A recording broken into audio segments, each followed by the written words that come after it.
Yeah, so my name is Molly Lalonde. I grew up in Kensington Market, and this installation here is a portion of my thesis that I did for my Master's of Landscape Architecture at U of T. And yeah, it's kind of about it's a very personal project as part of it, about my experience as a person, a resident of the market growing up here and watching it change. And it's kind of a searching for its identity, like how to describe this place that is kind of defined by its constant change and turnover, but there is this like essence to it that is definable. And so this work here kind of represents my view of the market as kind of a collection of moments and people and places, rather than just like one thing. It's kind of this collection of things that both go together really well, but can also be really dissonant, which is what makes it so hard to describe in a lot of ways. But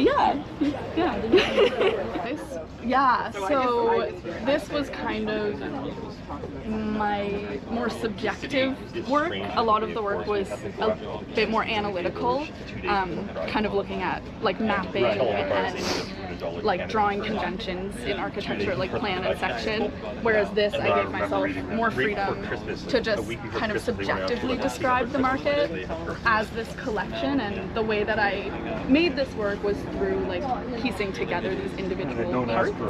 So I kind of made smaller drawings of like the different buildings and people and places that were really symbolic to me personally of the market, and kind of amalgamated them together in these pieces, in this bigger piece. And the smaller ones are kind of looking at this idea of non-compliance in the market. I think non-compliance is like a really big part of what makes the market what it is. It has a really long history of kind of skirting bylaws and things like that. And so the drawings in the back are showing kind of what would be taken out if we actually followed all of the bylaws past and present imposed on the market in particular.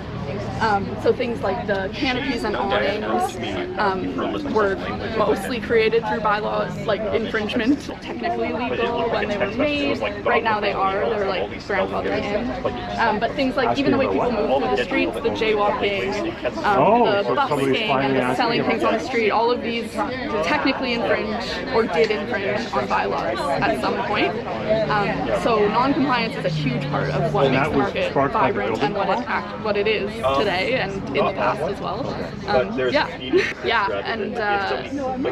I did a couple of drawings that they're not here, but that kind of showed this change, especially in like food, like raw food sellers, so things like butcher shops and fruit stores. I mean, they disappeared. Years, like the fruit stores have just almost completely disappeared. There's like one left, right?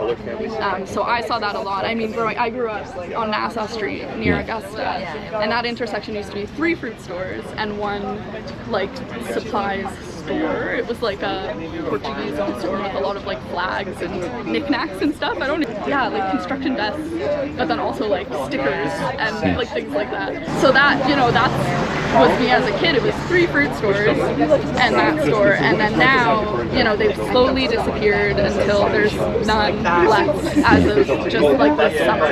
The last fruit store closed. So it's pretty tragic and scary, but it is encouraging that like through my whole life there has still been this feeling that the market is still here, it's still intact. It doesn't feel like it's gone or that it's changed so much that I can't recognize it as my neighborhood, which is in large part due to like the really strong community organizations, one of which is the Kensington Market Community Land Trust, which is supporting this event. And yeah, there's just a really, really strong history of community activism and involvement that really has helped to preserve that core identity of Kensington Market. Community and the way that it is. Well, thank you, Molly. Yeah, thank you so much. It's so nice to meet you.